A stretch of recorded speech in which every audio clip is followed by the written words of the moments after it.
সনদ সুজাতীয় সংবাদ থেকে পাঠ করছি।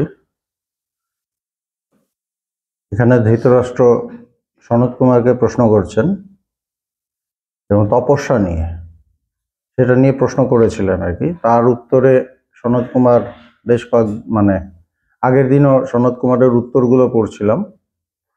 সেটাই বলছেন, জ্ঞানাদি দ্বাদশ গুণ কথিত হইতেছে। 12টা গুণ, কি কি গুণ ওগুলো বলছেন। জ্ঞান, সত্য, দম, শ্রুতম, অমাৎসর্য, হৃ, তিতিক্ষা, অনুসূয়া, যজ্ঞ, দান, ধৃতি এবং সম, এই দ্বাদশটি গুণ ব্রাহ্মণগণের বা ব্রহ্ম বিবিদিষুগণের মহাব্রত স্বরূপ এবং পুরুষার্থের সাধন বোদ্ধব্য। বলছে এই যে 12টা গুণ, এই 12টা গুণ কি? এই 12টা গুণ হলো যে ব্রহ্মবিদ্যাকে অনুভব করতে চায়, ব্রহ্মকে অনুভব করতে চায়। বলছে ব্রহ্ম বিবিদিষু মানে ব্রহ্ম সম্পর্কে যে জ্ঞান লাভ করতে চায়। জ্ঞান লাভ মানে এই জ্ঞান কি? এই জ্ঞান হলো অনুভূতির জ্ঞান। এমনি শুনে টুনে জ্ঞান ওরকম নয়, এটা অনুভূতির জ্ঞান লাভ করতে হবে। যে চায় তার এই গুণগুলো দরকার। প্রথমটা হচ্ছে জ্ঞান। জ্ঞান মানে কি? তত্ত্ববস্তু কি তাহা জানা, কোনটা সত্য কোনটা মিথ্যা, কোনটা বস্তু কোনটা অবস্তু, সেটা জানা, সেটা সম্পর্কে একটা ধারণা। দ্বিতীয় কি বলছে? সত্য। সত্য মানে জীব হিতকারী, এগুলো পরে ব্যাখ্যা করা আছে। বলছে জীব হিতকারী যথার্থ ভাষণ। যথার্থ ভাষণ মানে মিথ্যে কথা না বলা, কাউকে যেটা সত্য সেটা বলা। কিন্তু আবার এমন কিছু সত্য আছে যেটা মানুষকে হিট করে। বলছে না যে সত্যম বদ প্রিয়ম বদ মা বদ সত্যম প্রিয়ম। বলছে সত্য বলো এবং প্রিয় বলো, ভালো কথা বলো, অপ্রিয় সত্যটা বলো না। কেন? তাতে তার হিত থেকে অমঙ্গল হতে পারে। আমি তাকে বললাম, একটা চোরকে বললাম এই তুই চোর, তাতে তার লাভ কিছু হবে না। যদি আমি তার লাভ করতে পারি, আমি তাকে তার চৌর্য বৃত্তিকে কমাতে পারি বা ওটাকে শেষ করতে পারি, সেইটাতে তার লাভ। এই জন্য বলছে দুটো কথা। বলছেন কি? যে যথার্থ ভাষণ। এবার বলতে পারে যে চোরকে তো চোরই বলবো, যে অহংকারী তাকে অহংকারী বলবো, যে মিথ্যা কথা বলে তাকে মিথ্যুকই বলবো, এটা ঠিক। কিন্তু সেটা কি জীব হিতকারী? এটা একটা প্রশ্ন। তাতে কি তার লাভ হবে? সুতরাং এখানে দুটো পয়েন্ট আছে। জীব হিতকারী যথার্থ ভাষণ, তাতে যেন লাভ হয় এমন কথা বলো। যদি দেখো যে সেই মুহূর্তে তার লাভ হবে না, তাহলে সেটা তাকে বলো না। যেমন থাকে না বাড়িতে খুব বয়স্ক মানুষ, ওনারই হয়তো বিরাট একজন কাছের আত্মীয় বা তার থেকে ছোট মারা গেল, তখন বলছে না, তখন তাকে জানানো হচ্ছে না। বা কেন? সেটা জানলে তার ভেতরে একটা শক লাগতে পারে, তাতে তার শরীর আরো খারাপ হতে পারে। এই জন্য বলছে সত্য বলবে, কিন্তু ওটা হিতকারী যেন হয়, এটা দেখো। তো জ্ঞান, সত্য, দম। দম মানে মনের নিগ্রহ। আমার মন মনে নানা রকম চিন্তা ভাবনা থাকে, ওটাকে কন্ট্রোল করা, নিগ্রহ করা, ওটাকে দাবিয়ে দেওয়া, এই ক্ষমতাটা চাই। 4 নম্বর হলো শ্রুতম। শ্রুতম মানে কি? অর্থসহ অধ্যাত্ম শাস্ত্র শ্রবণ। অধ্যাত্ম, আমি গীতা শুনতে ভালোবাসি, গীতা শুনলাম, কিন্তু জানি না, শুনতে ভালো লাগে, এটা ঠিক আছে। কিন্তু শ্রুতম কাকে বলছে? যদি জ্ঞান লাভ করতে হয়, সত্যকে অনুভব করতে হয়, জানতে হয়, তখন কি বলছে? অর্থ সহ শ্রবণ। অর্থটা শোনো। অর্থটা শুনলে কি হবে? তুমি নিজেকে ওই জায়গায় প্লেস করবে। আমি যখনই একটা জিনিস অর্থ সহ শুনি, তখন কি হয়? আমি নিজেকেও কিন্তু ওই জায়গায় দেখি যে এটা কি আমার সাথে মিললো, বা আমি কতটা ওই জায়গায় গেলাম। আমি সংস্কৃতে কঠিন কঠিন শব্দ শুনলাম, আমার ভালো লাগছে, কিন্তু কোনো মানে বুঝলাম না। শুনতে ভালো লাগলো, শ্রুতি মধুর লাগলো কানে শুনতে, হয়তো সুর করে বলা হচ্ছে, আমার ভালোই লাগলো, কিন্তু আমি নিজেকে ওই জায়গায় নিয়ে গেলাম না। যা শুনতে ভালো লাগলো, ঘরে চলে গেলাম। বলছে অর্থ সহ শ্রবণ, অর্থ মানে সহ, অর্থটা শোনো, তার সাথে শ্লোকটাও শোনো, অর্থটাও শোনো, সেই শাস্ত্র। 4 নম্বর বলছে, এরপর বলছে অমাৎসর্য। অমাৎসর্য মানে সর্বভূতের প্রতি সহানুভূতি, সর্বভূত সবার প্রতি একটা সহ অনুভূতি, মানে আরেকজনের দুঃখে দুঃখী, আরেকজনের সুখে সুখী, সহ অনুভূতি, সহানুভূতি, এইটা আমাদের থাকে না। আমি নিজে ভালো থাকলে আমি পরের কথা ভাবতে পারি না, আমাদের এরকম হয়। কিন্তু এই যে আরেকজনের দুঃখে কষ্ট পাওয়া, আরেকজনের সুখে আনন্দিত হওয়া, এইটা দরকার, সহানুভূতি, এটাকে বলছে অমাৎসর্য। তারপর রি মানে কি? অন্যায় কর্মে প্রবৃত্তিতে লজ্জাবোধ। সাধারণ কথা, অন্যায় কর্মে প্রবৃত্তিতে লজ্জাবোধ, এটা বলছে না অন্যায় কর্মে লজ্জাবোধ। অন্যায় কর্মে লজ্জাবোধ হলে কি হয়, কর্মটা তো হয়ে যায়, তারপর আমি লজ্জিত হলাম, আমি কাউকে মার্ডার করে দিলাম, তারপর আমি লজ্জিত, না না না সত্যি ঠিক হয়নি, খুব বাজে। কিন্তু বলছে অন্যায় কর্মের প্রবৃত্তি, এই যে প্রবৃত্তি এলো, প্রবৃত্তিতে লজ্জাবোধ মানে কি? প্রবৃত্তিটা তো ধরতে হবে, আমার ভেতরে যে প্রবৃত্তি এলো, ভেতরে যে একটা ইচ্ছে এলো, ইচ্ছেটাকে তো ধরতে হবে। আমি ইচ্ছেটা ধরতেই পারলাম না, আমার হাত, মানে আমার ইচ্ছে হলো ওকে মারবো, আমি মেরে দিলাম, হাত চালিয়ে দিলাম, মানে তো আমি তারপর লজ্জিত হলাম। কিন্তু বলছে এই প্রবৃত্তি আসার সাথে সাথে লজ্জা, আমার এই চিন্তা কেন আসছে, আমার এই প্রবৃত্তি কেন আসছে, তার মানে কি আমি মনটাকে কন্ট্রোল করে নিচ্ছি। আমি যা খুশি করে দিলাম, তারপর বললাম না একদম ঠিক হয়নি, সরি গো, তাই না? মানুষকে যা খুশি বলে দিলাম, তারপর বললাম সরি, হ্যাঁ আমার ওই সময় মাথাটা গরম হয়ে গেছিল, কিন্তু এটা বুঝলাম না আমাকে যদি কেউ বলে আমার কেমন লাগবে। সুতরাং এই যে প্রবৃত্তিটা হচ্ছে, ওকে মারবো, ওকে হিট করব, ওকে ইয়ে করব, যে কোনো অন্যায় কর্মে, সেইটাতে লজ্জাবোধ, এটাকে বলছে তিতিক্ষা, শীত উষ্ণ, মান অপমান, রোগ শোক, সর্বদ্বন্দ্ব সহিষ্ণুতা। একটা কি শীত উষ্ণ, খুব গরম পড়েছে, খুব ঠান্ডা পড়েছে, সবটাতে কেঁপে মরে যাচ্ছি, একটাতে কি গরম, ফ্যান চালাও, 10টা ফ্যান চালাও, হ্যাঁ, বা ঠান্ডায় জমে যাচ্ছি, পারছি না, কি দিনকাল পড়েছে, এত ঠান্ডা।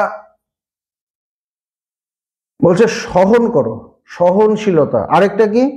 মান অপমান, খুব সম্মান দিচ্ছে, এক জায়গায় গেলাম, খুব সম্মান পেলাম, ভালো লাগলো, আবার আরেক জায়গায় আমাকে ঠিক পাত্তা দিল না, আমার প্রচন্ড অপমান বোধ করলাম, অপমানিত হলাম। বলছে যে না, দু জায়গাতেই মান এবং অপমানে সহনশীলতা, দুটোতেই সমান ভাব। আর রোগ শোক, রোগ হয় শরীরে, শোক হয় মনে। রোগে যেরকম সহনশীলতা, কিছু হলেই আমরা ছটফট ছটফট করি, সহ্য করতে হবে। আবার মনে দুঃখ হলো, মনে আনন্দ হলো, দুঃখ হয়ে একদম কাঁদিয়ে ভাসিয়ে দিলাম, একে বললাম তাকে বললাম, মানে আমার দুঃখে যেন 25 জন কাঁদে, আমার এরকম একটা ভাব থাকে। আবার যখন সুখ, মানে সুখে আমি নেচে কুদে একাকার হয়ে গেলাম। বলছে দু জায়গাতেই সমভাব থাকুক, এটা গীতারও শিক্ষা, ভগবান শ্রীকৃষ্ণ এই শিক্ষাটা দিচ্ছেন। এইটাকে বলছে তিতিক্ষা। তো একটা শরীরের দিকে, একটা মনের দিকে। অনুসূয়া, অনুসূয়া মানে পরের দোষ না দেওয়া, না দেখা। আগের দিন পড়েছিলাম অসূয়া, অসূয়া মানে আরেকজনের দোষ দেখা, দোষ দর্শন করা, দোষ না থাকলেও দোষ খুঁজে খুঁজে বার করা, অসূয়া। অনুসূয়া মানে তার জাস্ট বিপরীত, যে পরের দোষ না দেখা। এইগুলো কিন্তু কোয়ালিটি, এগুলো নিজের ভেতরে প্র্যাকটিস করতে হয়, একদিনে হয় না, চেষ্টা করতে করতে আস্তে আস্তে এসে যায়। এবং কিন্তু আসবে কিভাবে? প্রথমে এটার জন্য ইন্সপায়ার্ড হতে হয়, উদ্বুদ্ধ হতে হয় যে এইগুলো আমাকে চেষ্টা করতে হবে। আছে, বইয়ে আছে, ঠিক আছে, শুনেছি, মহারাজ বলেছেন, এইবার আমি যেরকম যেরকম যেরকম চলার সেরকমই চলবো। তাহলে হলো না। মানে এটা নিয়ে ইন্সপায়ার্ড হতে হয় যে না, আমাকে চেঞ্জ করতে হবে, আমার এইটা ঠিক নয়, ওইটা ঠিক নয়। এই যে বলছে যে লজ্জিত বোধ করা যে আমার এই বৃত্তিটা কেন হলো, এরকম ভাবে নিজেকে চেঞ্জ করা, প্রতিদিন এগোনো, এই এগোনোর ধাপগুলো বলা হচ্ছে। এবার যে নিজেকে চেঞ্জ করতে পারবে সে এগিয়ে যাবে। অনুসূয়া, পরের দোষ না দেখা। আরেকজন দোষ করছে হয়তো, কিন্তু আমি ওগুলোকে বিষয় বানাবো না, আমি ওটাকে বিষয় বানাবো না। দেখা মানে কি? চোখে তো পড়বেই, কিন্তু ওইটা নিয়ে একে বলছি তাকে বলছি, ক্যাপিটাল করছি। একটা হলো একজন দোষ করছে, আর আরেকটা হলো ক্যাপিটাল করা। যে দোষ করছে তার থেকে ওটাকে যে ক্যাপিটাল করছে সে আরো বেশি দোষী। দেখেছো তো, আমি বলেছিলাম না এটা খুব বাজে। হয়তো একটা দোষ করেছে, 5% দোষ, কিন্তু আমি যে দোষ করলাম এটা 50% হয়ে গেল। আমি বুঝলাম না, ক্যাপিটাল করলো, ওটাকে ক্যাপিটাল করে আমার কিছু লাভের জন্য ইউজ করলাম। আমরা এগুলো করে থাকি প্রতি মুহূর্তে, প্রতি মুহূর্তে করি আমরা এগুলো। ওটাকে মানে সম্বল করি, ওটাকে ইউজ করি। হ্যাঁ, তো এইবার মজা পেয়েছে, এই তো একটা ধরেছি, এইটাকে ইউজ করব। এগুলো থাকে আমাদের ভেতরে, মনের ভেতরে। পরের দোষ না দেখা। যজ্ঞ, অগ্নিষ্টমাদি তথা পঞ্চ মহাযজ্ঞ, যজ্ঞের কথা বলেছেন সেই সময়। দান, দান মানে ব্রাহ্মণ তথা দুঃখী দরিদ্র দিগকে ধনদান। যারা ব্রাহ্মণ বা ব্রহ্মজ্ঞানী, সেই সময় ব্রাহ্মণ বলতে ব্রহ্মজ্ঞানী বেশি বোঝাতো, বা যারা গরিব দুঃখী তাদের পয়সা দেওয়া, ধনদান, এটাকে দান বলছে। ধৃতি, ধৃতি মানে বিষয় সন্নিধানে ইন্দ্রিয় চাঞ্চল্য রহিত। বিষয়টা এসেছে আমার সামনে, আমি যে বিষয়টা পছন্দ করি বা যেটা পছন্দ করি না, যেটাই হোক, আমার সামনে এসেছে, ওটা যখন আমার সামনে নেই তখন আমি স্থির। যেই ওটা আমার সামনে এলো আমি চঞ্চল হয়ে গেলাম। বিষয় সন্নিধানে ইন্দ্রিয়র চাঞ্চল্য রহিত, ইন্দ্রিয় তখন স্থির থাকবে। এমনি এখানে সুন্দর আশ্রমে এসেছি, সুন্দর সবাই ধ্যান করছে, ঈশ্বরের চর্চা, হ্যাঁ, টুক করে বাইরে একটা হিরো বা হিরোইন এলো, ব্যাস সঙ্গে সঙ্গে ছুটলাম, ক্লাস টাস ভুলে গিয়ে, মানে বিষয় যেই সামনে এলো সঙ্গে সঙ্গে আমি পাগল হয়ে গেলাম। যখন ওটা নেই তখন আমি খুব ভালো, কিন্তু যে সামনে এলো আমি আর সামলাতে পারলাম না। তখনও বিষয় সামনে এলেও আমাকে স্থির থাকতে হবে। এটাকে কি বলছে? এটাই বলছে যে ধৃতি। ইহারাই যথার্থ ধীর রূপে গণ্য। ভগবানকে তার গুরুদেব বলছিলেন, বাহিরের জগতে যাহাই ঘটুক না কেন, এটা ওই ধৃতি, তাহা তোমার অন্তর্জগৎকে বিচলিত করিবে কেন। তার মানে বাহিরের জগতে যাহাই কিছু ঘটুক না, তোমার সামনে বিষয়টা এসেছে, কিন্তু তোমার মন যেন বিচলিত না হয়, এটাই ধৃতি। ইহারাই যথার্থ ধীর রূপে গণ্য, তাদের ধীর বলা হয়, ধীর স্থির, যে বস্তু এলেও আমি শান্ত, জগতের কোনো বস্তুই যেন আমাকে চঞ্চল করতে না পারে, সামনে আসুক, সামনে এলেও যেন আমাকে না পারে, তারাই ধীর। অত্যন্ত বিপদেও চঞ্চল্য রহিত, সব্রত পালক, একদম বিপদ সামনে সেখানেও স্থির, এবং নিজের যেটা কাজ তার কর্তব্য তিনি তার মধ্যেও করে যাচ্ছেন। সব ওলট পালট হয়ে গেল, তার মানে একটু সামান্য কিছু হলো, তার রুটিন টুটিন সব চেঞ্জ হয়ে গেল, তাই না?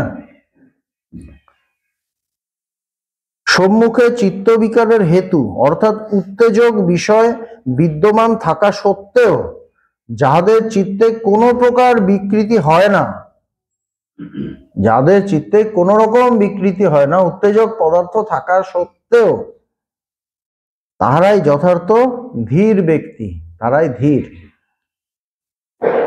তারপর কি? সম, সব মানে অন্তঃকরণের নিগ্রহ বা শান্তি অথবা বহিরিন্দ্রিয় নিগ্রহ। অন্তঃকরণ মানে মন, বা বহিরিন্দ্রিয় বাইরের ইন্দ্রিয়, সেটা হলো যে আমাদের এই যে চোখ কান এই যে ইন্দ্রিয়গুলো আছে সেগুলোকে আটকাবো কিভাবে? একটা জায়গায় কোথাও ঝগড়া লেগেছে, আমি ছুটে গেলাম, বলছে না যেও না, আমি ওর শুনতে লাগলাম, ওই পাশের বাড়ি ঝগড়া লেগেছে শুনি। তার মানে কি, আমি ইন্দ্রিয়কে, আমার শ্রবণ ইন্দ্রিয়কে নিগ্রহ করছি না, ওটাকে নিগ্রহ টানতে হবে, না না ওটা শুনবো না। ভগবান আগে বলতেন পচা কথা শুনবো না, ভগবান বলতেন। তো এইগুলো মহাব্রত স্বরূপ। এই যে 12টা গুণ বলা হলো, যারা ব্রহ্মবিদ্যা লাভ করতে চায়, যারা সেই জ্ঞান লাভ করতে চায়, তাদের জন্য একটা খুব দারুণ জিনিস ব্রত, মহাব্রত স্বরূপ, এবং পুরুষার্থের সাধন বোদ্ধব্য, এবং পুরুষার্থের সাধন, ওটাই আমাকে সেই সত্যের কাছাকাছি, অনুভবের কাছাকাছি নিয়ে আসে, পুরুষার্থের সাধন। যিনি সদা এই 12টি গুণ সমন্বিত, বলছে এই গুণগুলো যাদের আছে, তিনি সর্বপৃথিবী প্রশাসনে সমর্থ হন। সমস্ত পৃথিবী তার কন্ট্রোলে আসে, বসে চলে আসে, এই 12টা গুণ যার থাকবে, প্রশাসনে সমর্থ হন।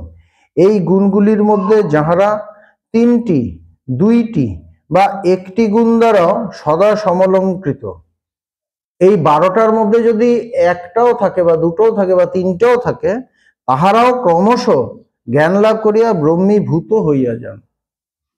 সেটাই, এই গুণগুলো তাকে জ্ঞানের দিকে নিয়ে যায়, জ্ঞান লাভের দিকে নিয়ে যায়, জ্ঞান লাভ করে একদম ব্রহ্মের সাথে একাকার হয়ে যান। এইগুলো নিয়েই ব্যাখ্যা কিছুটা মানে সনত কুমার করেছেন। আগামী 3টি শ্লোকে দম সাধনের পথে 18 প্রকার দোষ অর্থাৎ অন্তরায় বিদ্যমান, তাহাই বর্ণিত হইতেছে।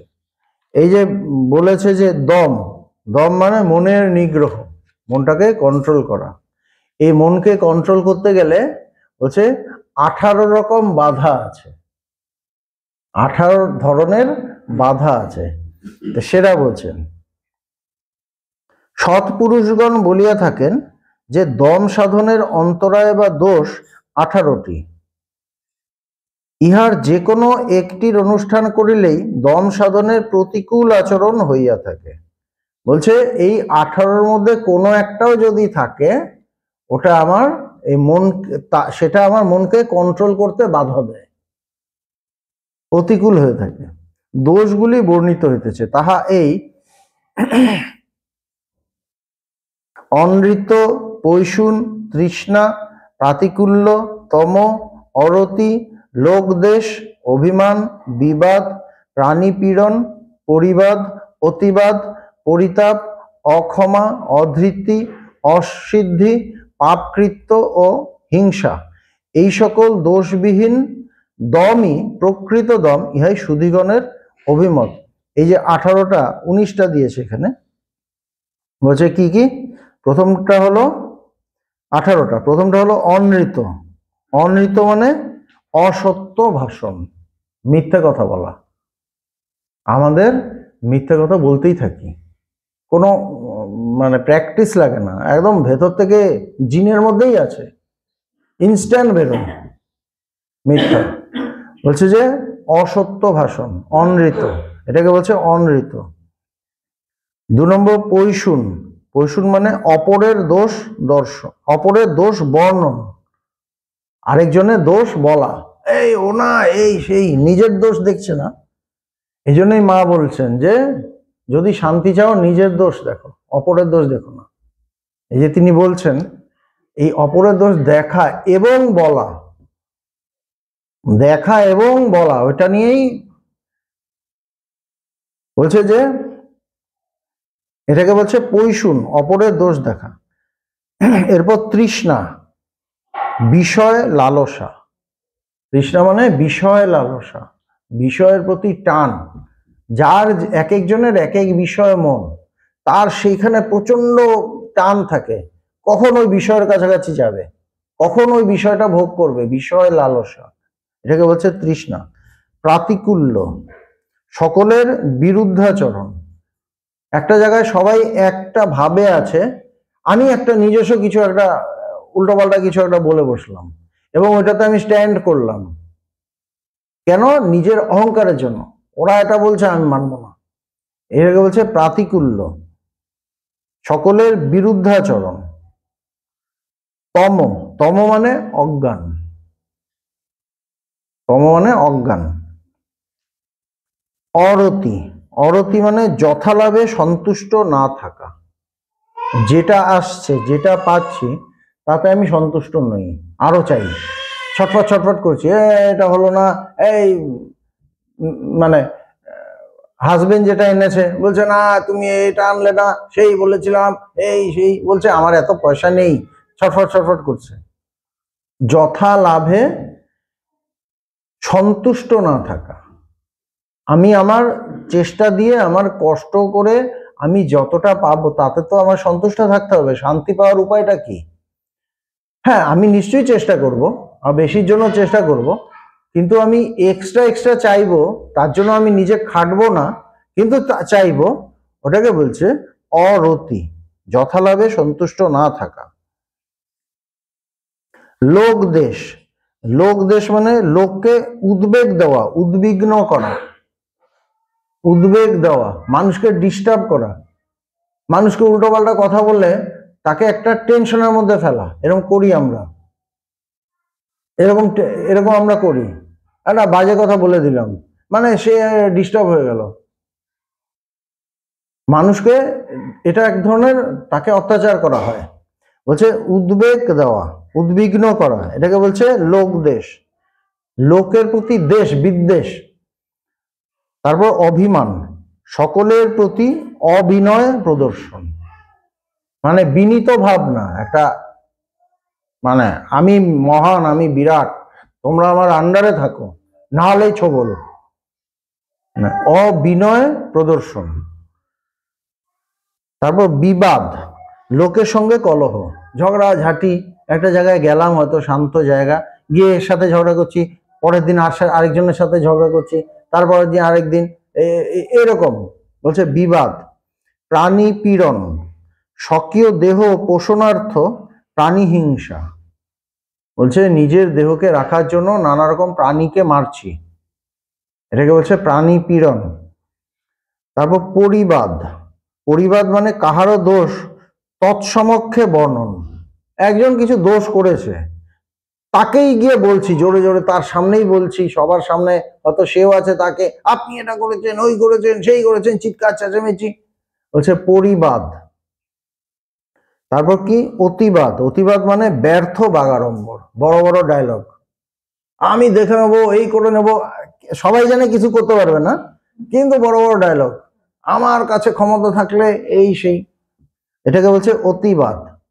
তারপর পরিতাপ, বৃথা দুঃখ চিন্তন, মানে শুধু দুঃখ করা, আমার এই ছিল না, আমার যদি হতো, বৃথা দুঃখ করা, আমরা এগুলো করে থাকি।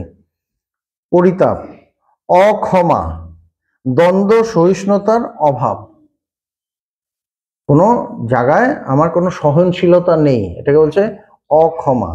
অধৃতি, বিষয়ের প্রতি চিত্তের চাঞ্চল্য, ধৃতি মানে চিত্ত স্থির থাকবে, অধৃতি মানে চিত্তের চাঞ্চল্য, বিষয় দেখলেই চঞ্চল।